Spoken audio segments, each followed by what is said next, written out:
spiking has reached epidemic levels in the UK, according to campaigners.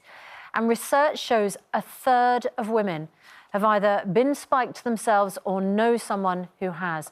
Staggeringly, only 8% of victims report that crime to the police. Well, Love Island star Sharon Gaffka was left barely breathing after she hit her head on a toilet when she had her drink spiked. And now she's collected over 1,000 testimonies for the Home Affairs Select Committee, and that's part of an inquiry into spiking. And she joins us now alongside Dr. Hillary.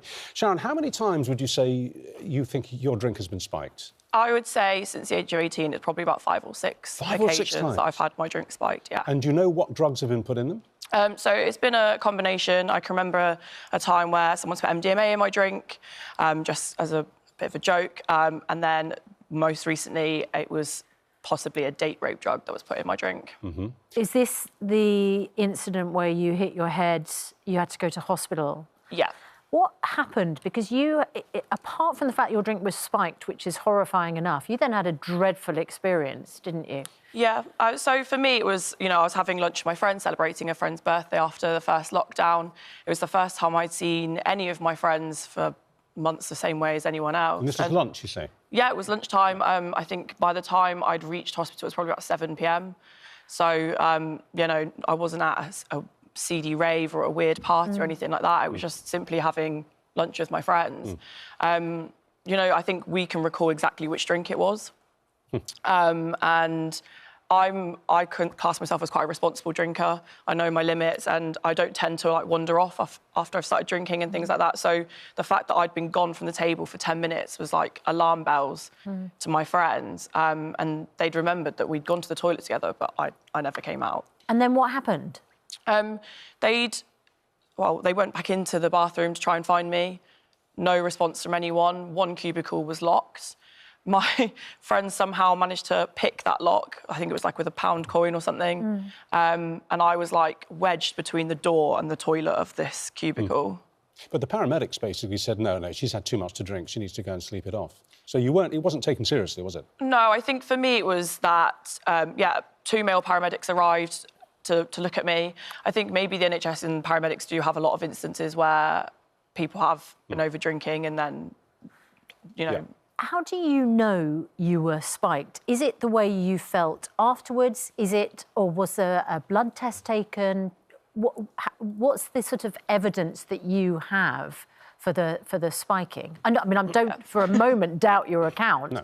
What I mean is, do the hospital regularly take a blood test to know that you've been spiked so that you can, for instance, go to the police and report it? So from my experience speaking to senior clinicians at that particular hospital, not all NHS trusts test for drugs. Right. At hospital, you know, one of my friends is a doctor and I spoke to him about it and he said that at his hospital, they don't test for drugs either. I was advised a week after I'd returned from hospital that I should have gone to the police to be tested. But, you know, I know what I'm like when I've been drinking, even to my limits. And at this point, I couldn't tell you where I was. I couldn't tell you my name. No. I could barely stand. Oh, we don't doubt your testimony at all. No, but I am wondering about that point about the blood test, because surely that, you know, if there's a suspicion that you've been spiked, surely that should be, Dr. Hillary, a regular occurrence. You'd like it to be. I think a lot of people imagine that we have this sort of forensic toxicology service in the NHS, and we simply don't. Right. So a lot of people will be coming in a similar state to having their drink spiked, but they might also be disinhibited because they're having a hypoglycemic attack if they're diabetic or they've had too much alcohol.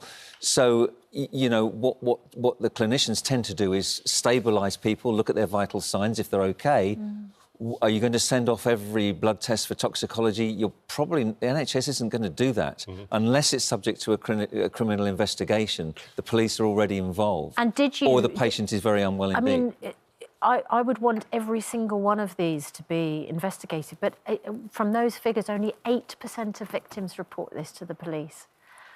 Yeah, I think it's I think it's one of those things I've spoken as part of my testimony collection to retired and serving police officers. And I think that, you know, while I completely understand that the NHS doesn't have like potential funding or resources to be able to do these blood tests, you know, there's a lot of things that people don't know that they can do to be able to report things to the police. So one particular testimony I've received from a current serving police officer is that they said, you know, drinks can be collected. Yes. CCTV can be collected, Yes. but a lot of establishments are more terrified about the repercussions to their business than they are of the victim. Duty of care. Look, let me ask you this. You say it's happened to you 5 or 6 times, Yeah. to your certain knowledge.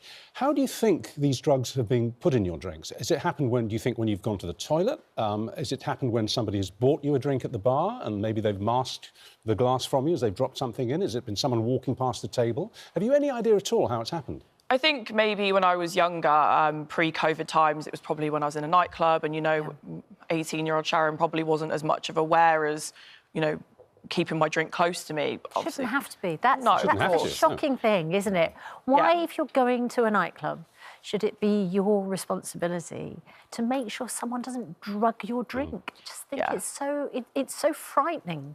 As a parent, I feel so frightened. And do you think the people doing it are doing it in a spirit of devilment and malign mischief, or are they doing it because they want to render you helpless to them? I think, you know, from the testimonies I've received, it's a variety of different reasons depending on the drug that you've been spiked with. Right. It's not always a date rape drug. I've had, you know, anything from a 14-year-old girl to a 65-year-old man say something to me via emails and social media, and Giving you testimony of their own experience of having their drinks. Sometimes it's MDMA because you don't want to take recreational drugs, so your friend has put it in your drink. Sometimes it is people putting anything in your drinks they can steal from you, or they. That, you know, there's obviously with the date rape drug. I have to congratulate Sharon on bringing this campaign to the fore because a lot of people think it's for fun. A lot of people are doing it for sexual assault purposes or for robbery. But whatever it is, it's a criminal offence. And if it's to try and make somebody vulnerable for nefarious purposes, then it carries a 10-year sentence. But it's very rarely carried out because it's difficult to prove. But she's absolutely right in bringing this. And what will you do with all this testimony? I mean, well done for that. You've got because it's very hard to get the information. You've got 1,000 witness statements. How will that help? So for me, you know, I'm writing my own submission of evidence for the Home Affairs Committee. That is a general collation of all of the testimonies put together, and I used that particular set of testimonies to meet with my local MP to kind of talk to him about things that I think we can put in place to help victims of spiking. You know, as Dr. Hillary said, there's up to 10 years imprisonment if you're caught spiking somebody.